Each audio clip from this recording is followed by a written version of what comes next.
Australia is, of course, a famously sunny country. So where are we at with solar power? Well, we have Renate Egan joining us from UNSW and ABC Consumer Affairs reporter Amy Bainbridge. Amy, I'm just going to start with you. In terms of take-up around the country, where does Australia rank at the moment?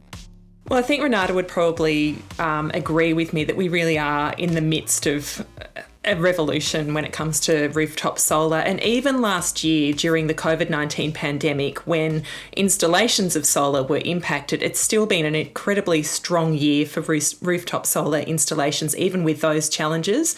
At the moment, we're edging up towards 3 million households in Australia having solar panels on their roofs. It's the highest uptake in the world. So we really are leading the charge. It has become a real success story for many people and for the industry here.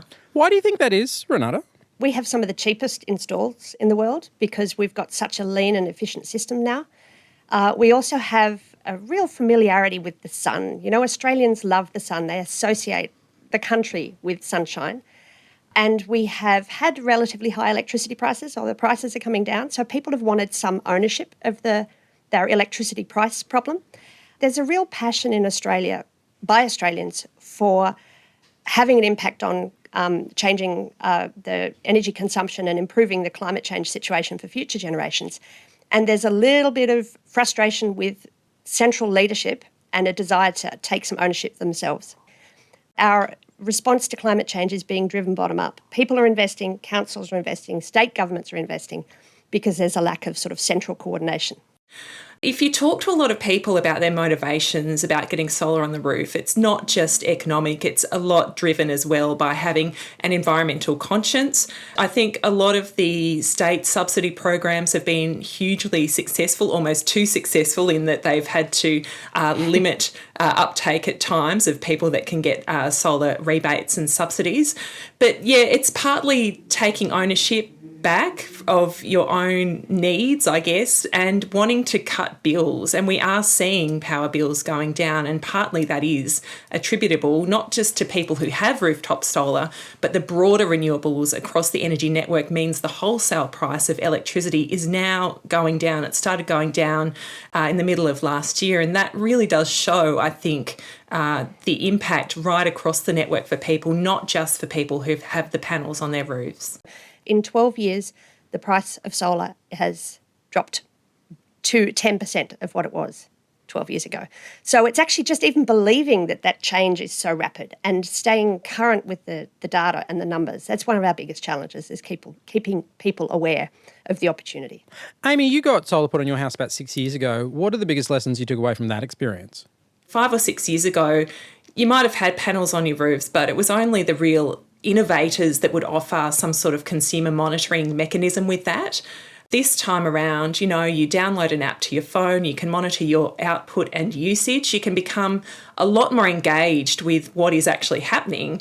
And then the extension for that and where all this is heading is a lot of people now are talking about the fact that consumers themselves will be able to trade energy, depending on how, I guess, engaged you want to be with the market, or you might even have someone do that on your behalf. So things are moving really rapidly, and it is pretty exciting where it might go next. Renate, what are the limitations of it at the moment out there in the market? The installers are actually crazy busy at the moment. So even getting an installer's attention is hard work at the moment. Awareness of how to make a choice around what to install, that's a challenge. Who to ask, and awareness around the pricing. Some of the grid operators in the different states are now facing issues with having too much solar on the grid. So what does that mean? What's that going to mean for those operators? So in the middle of the day when the sun is shining and there's lots of solar coming into the grid, they have more energy than they know what to do with. Right. And then in the evenings when everybody comes and turns everything on, they have not enough. So they're really struggling with that, keeping that balance right. And it's a challenge. Fortunately, as Amy mentioned, a lot of the systems now come with some real smarts around monitoring and analytics and communications. So in South Australia, they're now requiring new installs to have a grid communications piece so that they can actually trim back the generation when there's too much. Now, that doesn't happen very often, and it's not going to have a huge impact on people, but it means that they can allow more and more people to put power on and still maintain a stable grid. There's been a bit of negative press around it, but it's actually, we have to go this way to allow us to have more and more solar on the grid. More and more, we're going to be asked to heat our hot water in the middle of the day, run our pool pumps in the middle of the day, charge our electric vehicles in the middle of the day, when surplus solar, and in fact, energy is nearly free. How much of a difference will home-based batteries make to these issues that we're talking about? Are they sort of the panacea to deal with moderating these fluctuations in power supply and demand? They absolutely will be. The price of batteries will continue to fall. The early adopters now are testing the systems and enjoying what they've got, but they've paid a premium for that. The near future, because the price of these things changes so rapidly, it will make an awful lot of sense for people to have both solar on their roof and a battery. And it'll make a difference to the grid as well, because that will solve the problem with there being excess solar in the middle of the day when it's being diverted to a battery. We also need to factor into the equation electric vehicles and how they might fit into the home network as well, and how they can potentially act as a battery possibly down the track as well. But certainly charging your electric vehicle from home, that's going to be something, an area of innovation that's we're going to see change a lot over the next little while. Renate, you are across the very bleeding edge of solar technology.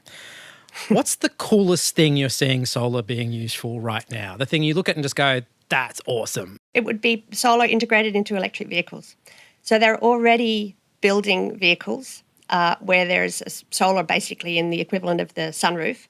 They're doing tests on vehicles that are covered in solar panels to work out, if you had, in the right conditions, how far can you drive if you literally just leave the car parked in the sun. And, the numbers are looking like 30 to 50 kilometres a day. That's actually what most people drive, to and from work, up to the shops, down to the school. That's actually all you need. There'll be a case of optimising the electric vehicles, so they need to be lighter and probably smaller, but to get more range. But that's actually got to be the coolest at the moment. I mean, there'll always be a battery back, a plug-in option for these things. But you can literally imagine you just cut out the middleman, is that the car is charging itself all day, every day. Some of it's happening at University of New South Wales, where we're doing actually tests with a solar detector on the top of a car and driving it around and, crunching the numbers to see how far in Australia under these conditions you could drive your car. We have this vision of always wanting to be able to drive 4 hours out bush, but very few of us actually do it on a regular basis. So for the majority of our commuting, an electric vehicle with some solar power will be a really feasible solution.